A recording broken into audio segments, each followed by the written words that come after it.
Hello, NACC fans, and welcome back. Big week last week as the NACC conference tournament took place. We are on the eve of the Division III NCAA tournament, and exciting news, which we will get into later in the podcast. But a recap of last week, which was exciting, full of upsets, and exactly what you would expect from a conference tournament. On the opening night last week, IIT traveled to CU Dub for his second meeting in less than a week, but the results were different. CU Dub won their first round matchup against IIT 68 to 63. Lake George led the way with 16 points and 5 rebounds for the Falcons. Brandon Keller with 11 and 7. Jared Jers with 8 points, 5 rebounds, and 10 assists with 0 turnovers. 10 assists with 0 turnovers. That is extremely impressive, especially from a point guard that has the basketball in his hands quite a bit. Grant Karsten with 12 points off the bench for the Falcons. IIT was led by Max Hizataki with another monster double-double, 19 points and 17 rebounds, followed by 16 points and 5 rebounds from Ahmad Muhammad. Milos Dugalic with 11 points and 7 rebounds to go along with his 5 steals. CU Dub was plus 4 in the paint, plus 7 in fast break, plus 5 off the bench, as well as forcing 16 IIT turnovers.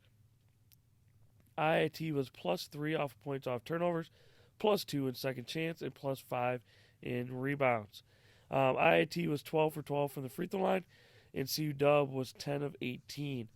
On the night, IIT shot 39% from the field, 30% from the 3, and 100% from the free throw line, while CU Dub was 44% from the field, 40% from 3, and 56% from the free throw line. So not much of an upset there, even though IIT had swept them during the regular season. At Concordia, Wisconsin, tough place to win. Not a lot of people do that. CU Dub was playing well as IIT going into the tournament. Another great matchup between two very good teams. Guard play for Concordia, Wisconsin, as well as inside play. Their deep inside play was key in that. And then obviously with the talent of Max Hizataki and Ahmad Muhammad, it had both been extremely consistent throughout the season for IIT. Made for another good matchup there. On the other side, MSOE traveled to Lakeland and got a 79-76 win on the road. Matt Kermsey led the Red Raiders with 27 points and 9 rebounds, followed by 14 points and 11 rebounds from Michael Petroff and 11 points from Gabe Ware.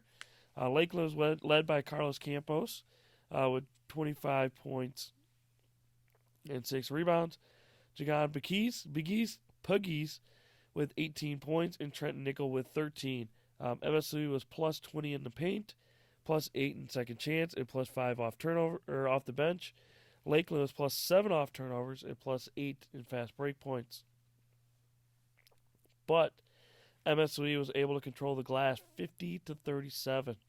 On the night, MSOE shot 42% from the field, 27% from 3, and 64% from the free throw line. Lakeland shot 44% from the field, 37% from the three-point line, and 62% from the free throw line.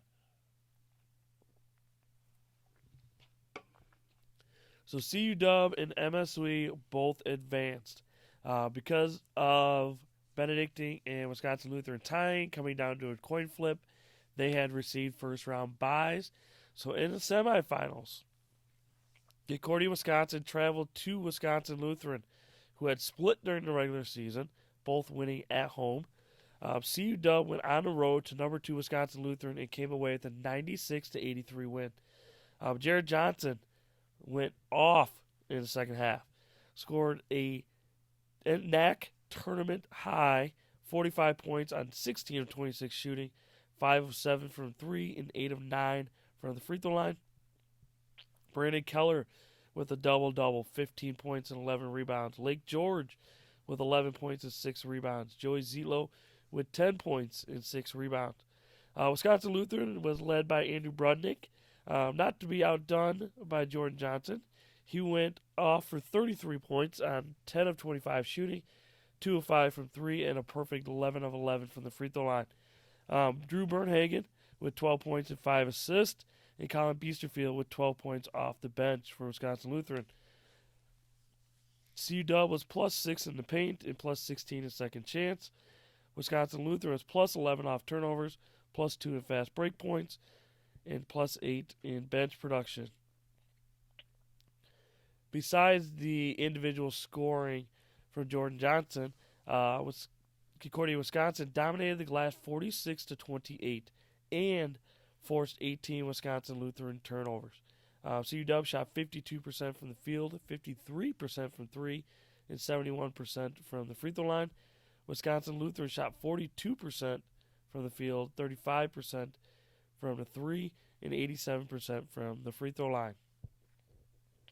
MSOE, the 5 seed, traveled to number 1 Benedictine and came away with a 74-70 win at Benedictine, handing them their first home loss on the season.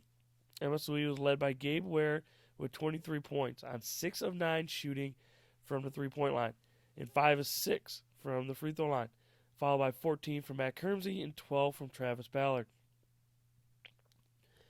BU was led by Eric Griegel with 20 points and 11 rebounds, Kenny Bogus with 20 points and 8 rebounds, and Keegan Grabner with 10. MSOE was plus 6 off the bench. BU was plus 12 in the paint, plus 7 in points off turnovers, plus 10 in second chance, plus 7 in fast break, and plus 11 in rebounds. MSOE was 11 of 16 from the free throw line, while Benedictine was just 8 of 15. On the night, MSOE shot 53% from the field, 52% from 3, and 69% from the free throw line, while Benedictine shot 47% from the field, 46% from 3, but just 53% from the free throw line. So, this made for the second consecutive year that the 1 and 2 seed did not advance to the championship game. MSOE went to Concordia, Wisconsin, and if you didn't follow the game, or if you didn't watch a live stream, or you didn't attend in person, you missed out on a very exciting game. Second half, it was a game of runs, big runs by both teams. Late in the game, ended up going in overtime, but Concordia, Wisconsin won the NACC tournament with an 80-75 win over MSOE. CU Dub was led by Jordan Johnson with 23 points, 5 rebounds, and 5 assists, followed by Joey Zietlow and Jared Jers, both with 15 points. Brandon Keller with another double-double, 11 points and 10 rebounds, and Lake George with 13 points, 5 rebounds, and 2 blocks. MSOE was led by Michael Petroff with 24 points, Travis Ballard with 11. Matt Kermsey finished with 10 points, but was just 1 of 11 from the field. CU Dub was plus 10 in the paint, plus 7 in points off turnovers. MSOE was plus 7 in second chance, plus 21 off the bench. MSOE did win the rebounding battle, 43-23. CU Dub committed just 11 turnovers in 45 minutes. There was 14 of 26 from the free throw line, while MSOE was 14 of 16, but committed 17 turnovers. Like I said, game of runs. Both teams made huge runs. CU Dub made a big run to start the second half. MSOE countered back with their own big run, and it was just back and forth for the remainder of the game. On the evening, MSOE shot 43% from the field, 21% from 3, and 88% from the free throw line. CU Dub shot 46% from the field, 18% from the three-point line, and 65% from the free throw line. So CU Dub had earned the automatic bid for the NCAA Division III tournament by winning the NACC tournament. And then everything kind of waited until Monday, mid-morning, midday, for the NCAA pairings to come out. Previous couple weeks, Benedictine had been ranked in the regional rankings as high as number 2, and then I think they were roughly in the 3 or 4 spot. Obviously, Losing in the semifinals of the conference tournament as a 1 seed hurt them a little bit. I think it made things worried. As a NACC fan, I thought we would get 2 in, and we did. Benedictine received an at-large bid because of the body of work that they did throughout the regular season, as well as big wins in the non-conference play. So, how does this fare out? Tomorrow night, both teams tip off. 2:30 tomorrow, 2:30 our time, 3:30 Eastern time. Benedictine is playing at Wittenberg. They are playing Susquehanna. Susquehanna was 20-7 overall, 11-3 in the Landmark Conference. They won the conference tournament championship 86-69 over Scranton. 3 guys in double digits, led by Lucas Urastes with 13.6 points per game. They shoot 44% from the field, 36% from the three-point line, and 74% from the free throw line. They average 15.6 assists per game and turn it over just 12 times a game. Head coach Frank Marcinic was named Landmark Coach of the Year. Danny Freinheim was named first team. Matt LaCorte and Lucas Urastes was named second team, all conference. They averaged 79 points per game while giving up just 66 points to their opponents. They tied for the first place with Drew in the Landmark Conference. So they play at 2:30 in the Central Time, 3:30 on the Eastern Time. Looking forward to watching that and following that tomorrow. Good luck, Benedictine. Hopefully you guys can get it done on the road. NACC fans, you have a chance to watch CU Dub in region as they travel to UW Platteville and take on the Pioneers tomorrow night at 7:30. UW Platteville was 22-4 overall. They were 12-2 in the WEAC. They did lose to UW Eau Claire 78-74 in the WEAC conference tournament in the championship game. They do have 4 starters averaging double digits, led by Carter Volker with 15.5 points per game. As a team, UW Platteville shoots 46% from the field, 40% from 3, and 78% from the free throw line, and they are +7 on the boards. Carter Volker leads them in scoring, but the key for them is their point guard, Quentin Shields. A phenomenal athlete, great player. Looking forward to the matchup between him and Jared Jers. Looking forward to the matchup of Jordan Johnson and Carter Volker. So it's going to be an interesting game. 2 different styles. Platteville, they'll get out and play a little bit, but they're also going to execute in the half court. CU Dub loves to make plays. They have playmakers all over the floor. They want to get out and run. They want to move the basketball and share it. So looking forward to watching that game as well. Carter Volker was named co-MVP of the WEAC. Coach Gard was named WEAC Coach of the Year. Quentin Shields at 15.1 points per game was also named first team All-WEAC. While Kyle Tuma and Justin Stovall were named honorable mention. Stovall and Shields were both named to the WEAC All-Defensive Team, which I like. I like the WEAC names an All-Defensive Team, not just Defense Player of the Year. So it's another interesting award. I don't think it's one where it's participation trophy-esque, because I think that it really is something that the conference prides themselves on, is being able to play defense. So it is. It's a pretty cool award, and congrats to both of them. UW Platteville averages 78 points per game, while just giving up 65 points per game. They were the WEAC regular season champions. So tomorrow at 2:30 Central Time, Benedictine at Wittenberg. If you're looking for the link, you can go to Benedictine's athletic homepage, as well as Wittenberg's athletic homepage if you want to catch that game. And then you can go to Concordia, Wisconsin or UW Platteville and check out their athletic homepages. They'll have links for live streaming as well. But if you want to see a great environment, great atmosphere, I suggest you get to UW Platteville early. That place is going to be sold out. It's a huge gym, great atmosphere. Watched a few games because they've been in the NCAA tournament a couple years in a row now, and the atmosphere that they have for their game is something that if you really want to see what makes Division III basketball special and have an opportunity to do so, definitely get out and watch the UW at UW Platteville. So that was a recap of the NACC tournament last week. Preview of 2 NACC teams making the NCAA tournament, which is a great accomplishment for both programs and for the league overall. The next exciting part. Last week I gave my thoughts on all NACC performers. The all-conference team was named yesterday, which is why I have postponed the podcast this week because I wanted to get the NACC all-conference team out and be able to talk about that as well.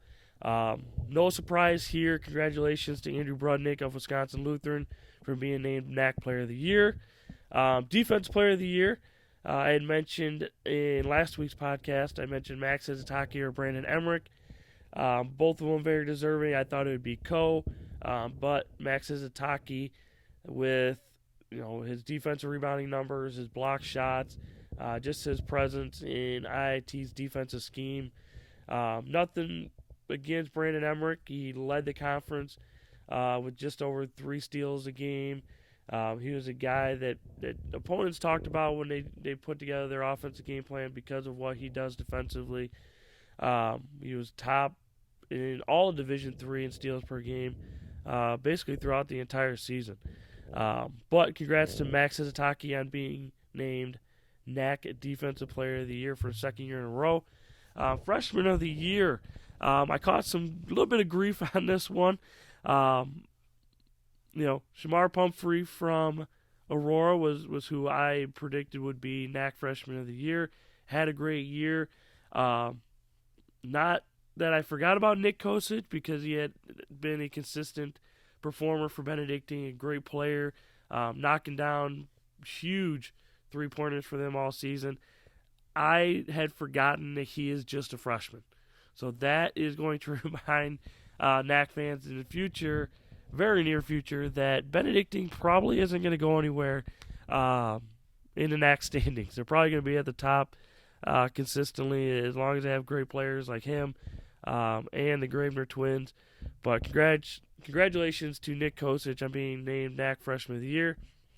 And no surprise here, NACC Coach of the Year, Coach Onneson out of Wisconsin Lutheran, led his team to a co-NACC championship with 14 wins. Great season by him. Great coach, very deserving, and glad he was rewarded with this. So as well as the first team all-conference, out of Benedictine, seniors Kenny Bogus and Eric Grigo. Out from Concordia, Chicago, Rashawn Amos, senior. Jordan Johnson, junior from Concordia, Wisconsin. And Jared Jurr, sophomore from Concordia, Wisconsin, named first team all-conference. Jackson Smith from Dominican had a great year. Although the standings, I thought would make it a little bit tough based on history of the conference voting. But glad to see he was rewarded with first team all-conference because he certainly deserved it with his individual performances basically throughout the whole conference play. He was a very consistent player. Max Hizataki and Miles Curry, both out of Illinois Tech. Matt Kermsey was the reigning NACC Player of the Year last year, named first team all-conference. Obviously, Andrew Brudnick winning NACC Player of the Year, was named first team all-conference. And then Brandon Emmerich, Jr. from Rockford, was named first team all-conference. Led the conference and made threes per game, led the conference in steals per game.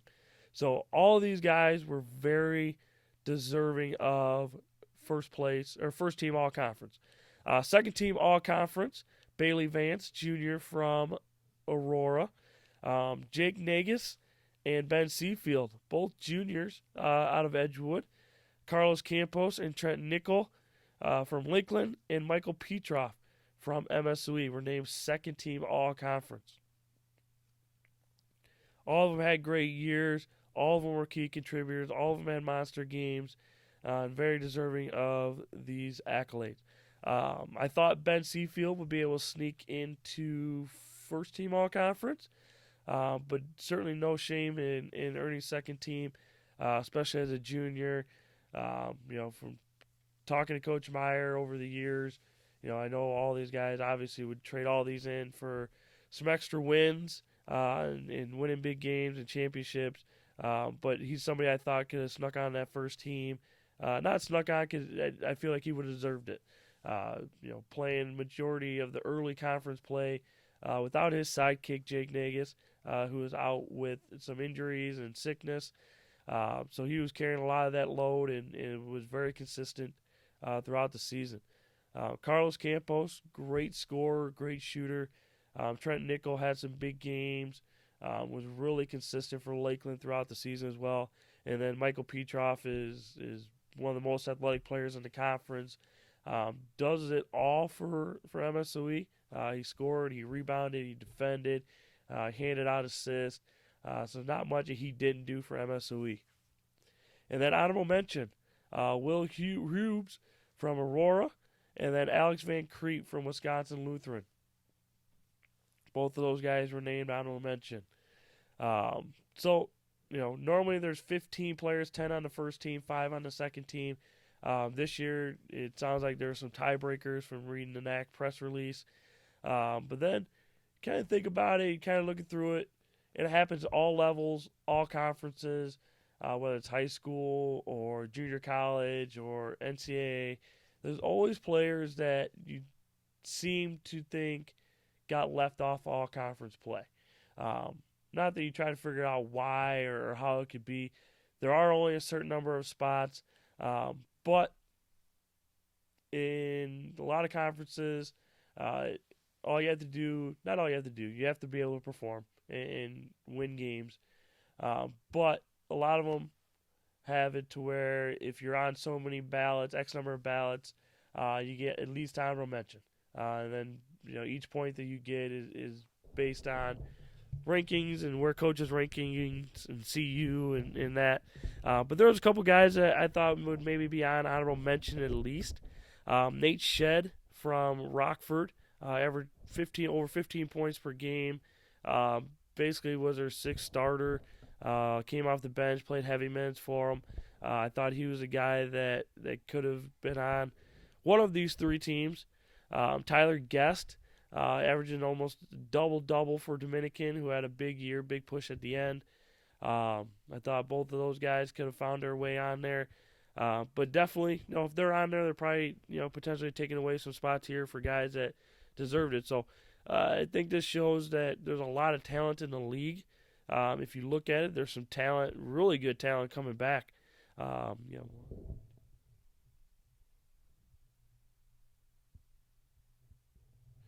You got 12 of the 19 players that earned awards, postseason awards for the NACC return. So you got a lot of guys returning, which is great. It's going to show, that the talent isn't going to drop off. It's only going to continue to get better because of returning players. Some guys that maybe were left off this list. I know I'm missing some guys now when talking about it, but all these guys deserved it. Coaches deserved it. It was a great regular season. Another exciting NACC tournament. Hopefully, Concordia, Wisconsin, and Benedictine both can get great wins tomorrow night and play Saturday to advance to the Sweet 16. But get out and watch them. Go to their athletic homepages. If you have a chance to go to UW Platteville or want to make the drive out to Wittenberg, please do so because you definitely will not regret it because it's going to be great atmospheres. If you're a recruit of Division III level, watch the NCAA tournament. Watch the atmosphere that you could potentially play in. And I'll say this, NACC players, if you're not playing, if you're not on CW, you're not on Benedictine, go out and watch.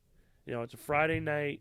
You can make the trip to UW Platteville. You can make the trip to Wittenberg and watch. I know it might not seem much to you, but hopefully it gives you a little bit extra motivation this offseason to be able to put in some extra work, put in some extra time, make some sacrifices, because I can't speak on what it is to take in an NCAA tournament game. But I can tell you, as someone that went to watch NCAA tournaments, as both when I was a player and then as a coach, it's electrifying. Sitting up there, it gives you motivation. It makes you want to even work harder to be in the NCAA tournament, because that's what everybody grows up to do. They grow up to be in that situation, to hit a buzzer beater, to go to the NCAA tournament, win the NCAA championship. It is a possibility, and Division III might not get a lot of respect or as much respect as it deserves, but go to those games, you'll see a ton of talent, you'll see great crowd support. Like I said, UW Platteville, there will not be an empty seat. They will have to turn away fans. I guarantee that'll be the case. So definitely get there early, get a ticket, buy them on StubHub, whatever you got to do to get there. But I've enjoyed it. I'm looking forward to watching those two teams compete this weekend. So good luck, Concordia, Wisconsin. Good luck, Benedictine. NACC fans, we will be back at least for one more week. Have a great day.